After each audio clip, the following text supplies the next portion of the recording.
اعوذ باللہ من الشیطان الرجیم بسم اللہ الرحمن الرحیم نہج البلاغہ خطبہ نمبر 188۔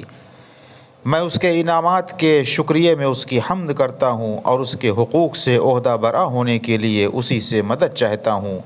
وہ بڑے لشکر والا اور بڑی شان والا ہے، اور میں گواہی دیتا ہوں کہ محمد اس کے بندے اور رسول ہیں، جنہوں نے اس کی اطاعت کی طرف لوگوں کو بلایا اور دین کی راہ میں جہاد کر کے اس کے دشمنوں پر غلبہ پایا۔ ان کے جھٹلانے پر لوگوں کا ایکا کر لینا اور ان کے نور کو بجھانے کے لیے کوشش و تلاش میں لگے رہنا ان کو اس تبلیغ و جہاد کی راہ سے ہٹا نہ سکا۔ اب تم کو لازم ہے کہ خوف الہی سے لپٹے رہو، اس لیے کہ اس کی رسی کے بندھن مضبوط اور اس کی پناہ کی چوٹی ہر طرح محفوظ ہے۔ اور موت اور اس کی سختیوں کے چھا جانے سے پہلے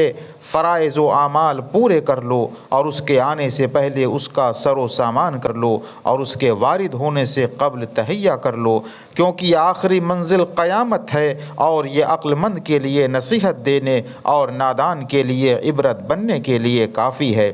اور اس آخری منزل کے پہلے تم جانتے ہی ہو کہ کیا کیا ہے: قبروں کی تنگی، برزخ کی ہولناکی، خوف کی دہشتیں، فشار قبر سے پسلیوں کا ادھر سے ادھر ہو جانا، کانوں کا بہرا پن، لحد کی تاریکی، عذاب کی دھمکیاں، قبر کے شگاف کا بند کیا جانا اور اس پر پتھر کی سلوں کا چن دیا جانا۔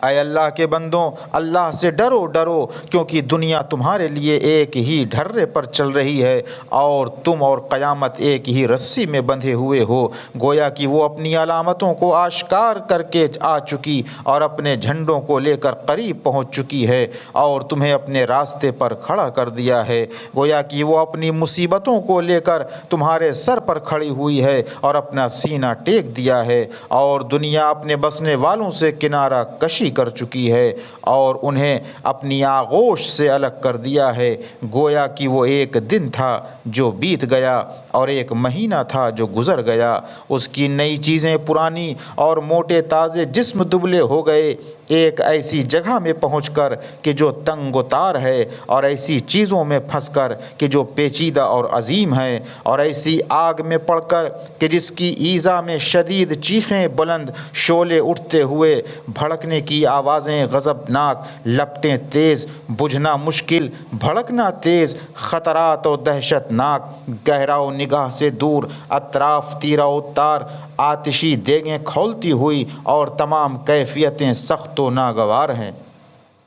اور جو لوگ اللہ کا خوف کھاتے تھے انہیں جوق در جوق جنت کی طرف بڑھایا جائے گا۔ وہ عذاب سے محفوظ، عتاب و سرزنش سے علیحدہ اور آگ سے بری ہوں گے۔ گھر ان کا پرسکون، اور وہ اپنی منزل و جائے قرار سے خوش ہوں گے۔ یہ وہ لوگ ہیں جن کے دنیا میں اعمال پاک و پاکیزہ تھے، آنکھیں اشک بار رہتی تھیں۔ دنیا میں ان کی راتیں خضوع و خشوع اور توبہ اور استغفار میں، اور دن لوگوں سے متوحش اور علیحدہ رہنے کے باعث ان کے لیے رات تھی۔ تو اللہ نے جنت کو ان کی جائے باز گشت اور وہاں کی نعمتوں کو ان کی جزا قرار دیا، اور وہ اس کے سزاوار اور اہل و حقدار تھے۔ اس ہمیشہ رہنے والی سلطنت اور برقرار رہنے والی نعمتوں میں لہٰذا اے خدا کے بندوں، ان چیزوں کی پابندی کرو جن کی پابندی کرنے سے تم میں سے کامیاب ہونے والا کامیاب، اور انہیں ضائع و برباد کرنے سے غلط کار نقصان رسیدہ ہوگا۔ موت آنے سے پہلے اعمال کا ذخیرہ کر لو، اس لیے کہ جن اعمال کو تم آگے بھیج چکے ہوگے انہی کے ہاتھوں میں تم گروی ہوگے، اور جو کارگزاریاں انجام دے چکے ہوگے انہی کا بدلہ پاؤ گے۔ اور یہ سمجھتے رہنا چاہیے کہ گویا موت تم پر وارد ہو چکی ہے، جس کے بعد نہ تو تمہارے لیے پلٹنا ہے اور نہ گناہوں اور لغزشوں سے دستبرداری کا موقع ہے۔ خداوند عالم ہمیں اور تمہیں اپنی اور اپنے رسول کی اطاعت کی توفیق دے،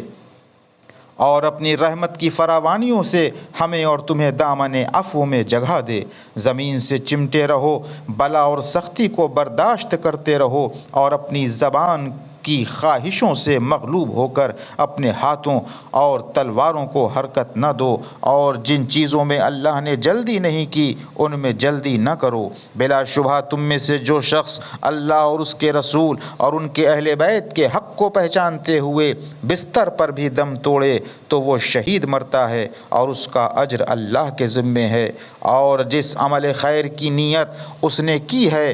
اس ثواب کا مستحق ہو جاتا ہے، اور اس کی یہ نیت تلوار نکالنے کے قائم مقام ہے۔ بے شک ہر چیز کی ایک مدت اور میعاد ہوا کرتی ہے۔ وآخر دعوانا ان الحمد للہ رب العالمین۔